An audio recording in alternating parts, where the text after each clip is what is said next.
You're sitting in the dark. The only light in the room is the cold glow of your phone screen. A text pops up from someone who genuinely loves you. Are you okay? Do you want me to come over? Your world is falling apart. Everything feels heavy, chaotic, and completely overwhelming. This is the exact moment you need a lifeline. But instead of typing help, you hesitate. You stare at the screen. And then you hit the power button. The screen goes black.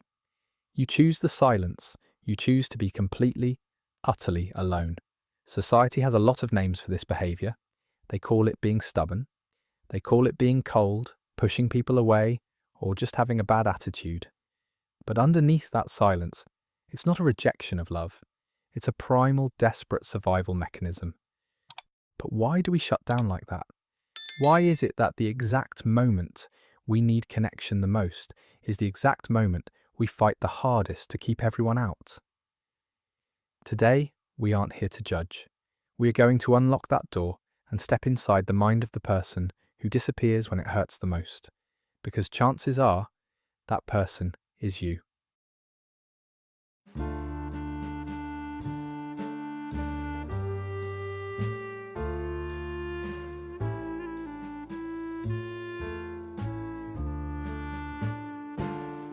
But what does that silence actually feel like? When people talk about pushing others away, they usually describe it as an emotional decision, a conscious thought process. But if you've been there, you know that shutting down isn't just in your head. It is a deeply physical, somatic experience. When a massive crisis hits, when the grief, the panic, or the weight of failure finally catches up to you, your body reacts before your mind even has a chance to process it. It starts in your chest, a sudden suffocating tightness, like someone is sitting heavily on your ribs. The air in the room suddenly feels incredibly thick. Your limbs become heavy, as if your bones are suddenly made of wet concrete. Getting out of bed doesn't just feel sad, it feels physically impossible. Picking up your phone to reply to a simple message isn't just annoying, it hurts.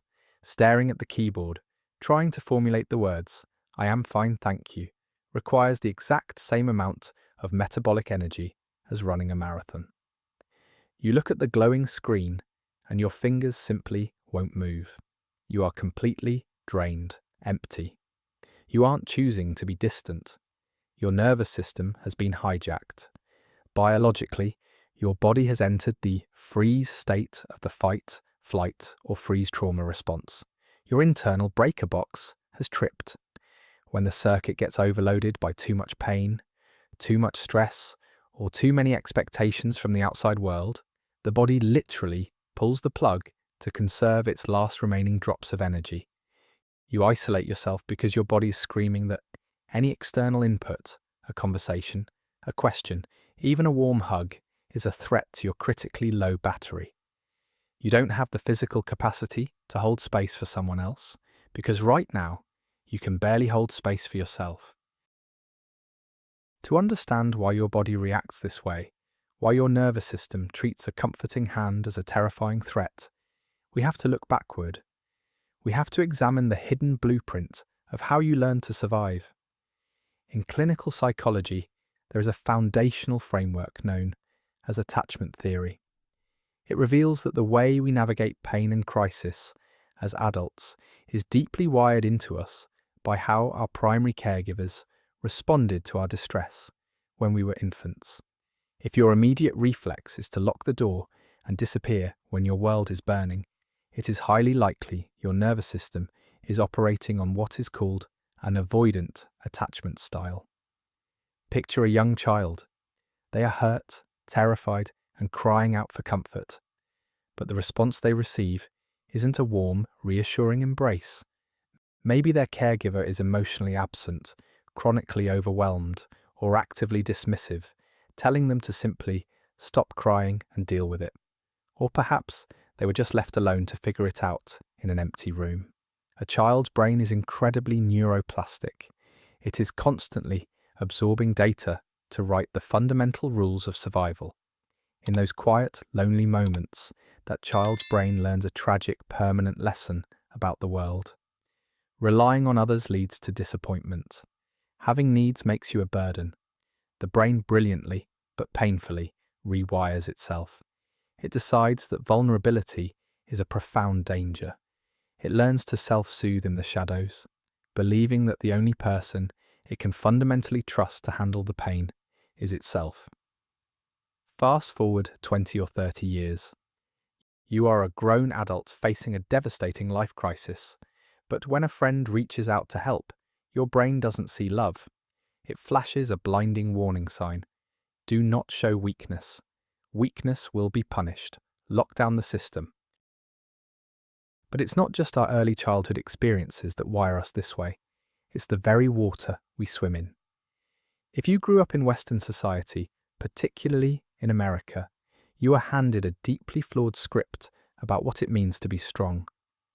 From a young age, we are spoon-fed the myth of the lone wolf. We glorify the relentless grind of hustle culture. We worship the self-made success story, the rugged individual who pulls themselves up by their own bootstraps against all impossible odds. We are taught time and time again that true resilience is achieved entirely on our own. Society takes emotional isolation, dresses it up in a suit, and calls it independence. It hands us a shiny badge of honor for never needing anyone, for swallowing our tears and for grinding through the darkest pains silently. So, what happens when your world actually falls apart? What happens when the unbearable weight of a sudden layoff, a devastating breakup, or a profound physical burnout crushes you to the floor? Your traumatized brain is already telling you that vulnerability is dangerous, but now your culture is whispering something equally toxic in your other ear. If you ask for a lifeline, you're weak. If you cannot fix this yourself, you are a fundamental failure. This is the cultural trap. You begin to believe that leaning on a friend's shoulder is a pathetic admission of defeat in a society that only rewards the relentlessly strong. We have built a world that actively encourages us to suffer in silence, applauding our stoicism right up until the exact moment we completely shatter. You push people away because you've been conditioned to believe that surviving alone is the only acceptable way to survive. Because of this relentless cultural praise, self-reliance quickly morphs into a heavy, suffocating mask. We universally applaud the narrative of the strong, unbreakable survivor. But there is a very fine, deeply dangerous line between healthy independence and a silent psychological prison known as toxic independence. Toxic independence is a severe trauma response beautifully masquerading as strength. It is the deeply ingrained, irrational belief that you must be entirely self-sufficient just to be worthy of breathing air. If you suffer from this, you know the reality. You will literally let your entire life fall completely apart before you ask a friend for a $20 loan, a ride to the doctor, or just a safe shoulder to cry on. You would rather completely shatter into a million pieces quietly in the dark than ask someone to help you hold a simple glass of water in the light. But why? Why choose the agonizing pain of isolation? Because for this traumatized brain, accepting help is a devastating admission of failure. It shatters the rigid, iron armor you have spent your entire life desperately building to stay safe. Furthermore, to a mind wired by early emotional neglect, love and support never come for free. If you let someone help you carry the heavy burden, you suddenly owe them something. You are indebted. You are painfully exposed. To you, vulnerability is a terrifying luxury you simply cannot afford. Deep down, you genuinely believe that the moment you drop the heavy mask, the moment you finally show them how broken and exhausted you actually are, they will abandon you. So you continue to wear the crushing mask of strength until it completely suffocates you, tragically mistaking your own lonely isolation for resilience. When we see someone retreating into the shadows during a difficult time, we often misdiagnose what they're actually feeling. We assume they are just deeply sad, or perhaps angry at the unfairness of the world, or maybe consumed by guilt over whatever went wrong. But the driving force behind the desperate act of pushing others away is an emotion far more destructive, far more paralyzing, and completely silent. It is the crushing weight of shame. In psychology, we draw a massive, critical distinction between guilt and shame. Guilt is an action-oriented emotion. Guilt says, I did a bad thing. I made a terrible mistake. Guilt leaves room for repair. It allows you to apologize, fix the error, ask for help, and move forward. But shame is an identity-oriented emotion. Shame looks in the mirror and whispers, I am a bad thing. I am the mistake. When a massive crisis hits, when you lose that job you tied your entire identity to, when your finances collapse, or when the person you gave your heart to decides they no longer want you, you don't just feel like you lost something external. You experience a catastrophic, terrifying drop in your core human value. You feel fundamentally flawed. You feel ugly, unlovable, and completely broken. So when your phone buzzes and you see a text from a friend saying, Hey, I'm here for you. Please let me help. You know they mean well. But in your mind, surrounded by the suffocating wreckage of your own life, your internal monologue is screaming. It's saying, I am a toxic, miserable mess right now. Everything I touch falls apart. My friends' lives are already hard enough, already exhausting enough. Why would I drag the people I love into this absolute darkness? I am nothing but a heavy, exhausting burden. And here lies the ultimate, heart-breaking paradox of the person who pushes you away. They aren't isolating because they don't care about you. Often they are isolating because they love you so desperately. They are actively trying to protect you from the radioactive fallout of their own depression. In their traumatized mind, their pain is a contagion. Their very presence is a drain on your happiness. So they become their own quarantine zone. They lock the doors, shut the blinds, and trap themselves inside with their own demons, firmly believing that keeping you out is the ultimate act of love. They choose to bleed out alone in the dark, just so they don't stain your hands. Have you ever noticed that when people's lives are violently spiraling out of control, they suddenly become obsessed with governing the smallest, most insignificant details? When a massive crisis strikes, when the company goes bankrupt, when the sudden diagnosis is confirmed, or when the divorce papers are finally signed, human beings experience a terrifying, paralyzing loss of autonomy. You cannot control the collapsing economy. You cannot control the disease in your body. You cannot control the person who packed their bags and decided they no longer wanted to stay. The external world has suddenly proven itself to be a chaotic, cruel, and completely unpredictable place. To prevent a total psychological collapse in the face of this absolute helplessness, the traumatized human ego frantically scrambles to find something, anything, it can still manage. And what is the absolute easiest thing to control in a chaotic, spinning world? Distance. The physical and emotional space between you and other people. By flatly refusing your help, by ignoring your desperate phone calls, by actively pushing you away and deadbolting the bedroom door, they are aggressively clawing back a tiny microscopic fraction of power. It creates a powerful, albeit completely fake, psychological safety net. Their subconscious is whispering a bitter paradox. The universe might be entirely destroying me right now, and I can't stop it. But at least I am the one who decides who gets a front row seat to watch. I am the sole gatekeeper of my own misery. It is nothing but an illusion of control. But you have to understand, when you feel like you're drowning at the bottom of a raging, pitch-black ocean, even an illusion feels like a solid life raft. Now let's step back into that dark room. Let's look inside the brain of someone in the middle of a catastrophic crisis when you, with the absolute best intentions in the world, walk in and softly say, "Let's talk about it. Tell me how I can help." Why do they immediately snap at you? Why do they get fiercely angry, turn their back, and aggressively demand that you leave them alone? It isn't malice, and it certainly isn't because they don't value your friendship. In clinical psychology and neuroscience, this terrifying explosive reaction is known as emotional flooding. Imagine your brain is a high-performance computer. It has a specific, limited amount of RAM, a finite amount of processing power. On a normal average day, if you open 3 or 4 heavy programs, it runs perfectly fine. You can manage your job, your relationships, and a minor daily inconvenience without a single glitch.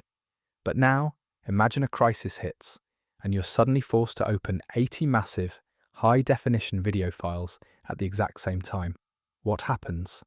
The cooling fan starts screaming. The cursor freezes in place. The entire system completely locks up, and the computer violently crashes. You can't even move the mouse.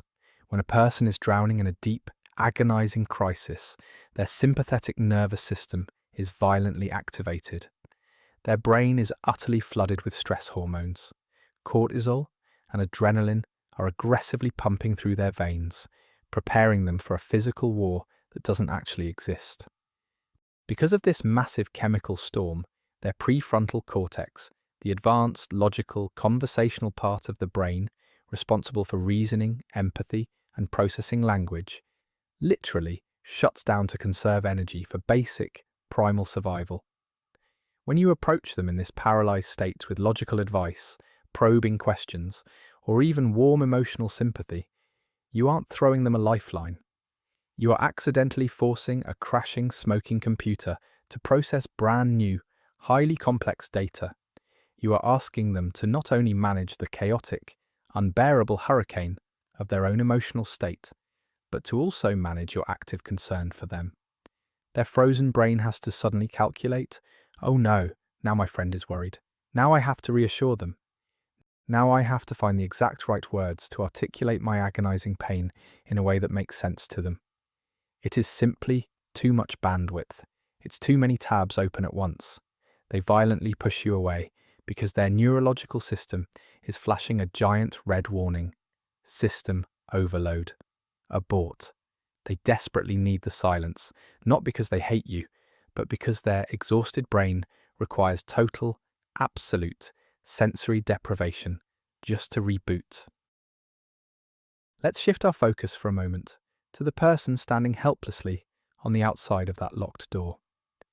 If you're watching someone you love actively push you away, your immediate, agonizing instinct is to break the door down and aggressively save them. In Western culture, we are deeply conditioned to be fixers. When we see a problem, especially when it involves someone we deeply care about, our immediate reflex is to offer rapid-fire solutions, give unsolicited advice, or desperately try to cheer them up. We say things like, "Look on the bright side," or "Here is exactly what you need to do right now." But here is the harsh, awakening truth. Your desperate need to fix their pain is often more about soothing your own anxiety than it is about actually helping them. You hate feeling helpless, so you urgently take action. However, when you force your well-intentioned advice onto a nervous system that is already completely flooded and crashing, you are not throwing them a life raft. You are handing a drowning person a heavy iron anchor. You are demanding that they process your solutions, manage your anxiety, and reassure you that your help is working. It requires a massive amount of emotional labor that they simply do not possess. Your burning desire to forcefully pull them into the light is exactly what terrifies them into retreating deeper into the dark. Good intentions, when applied without profound psychological understanding, quickly become the very pressure that breaks them.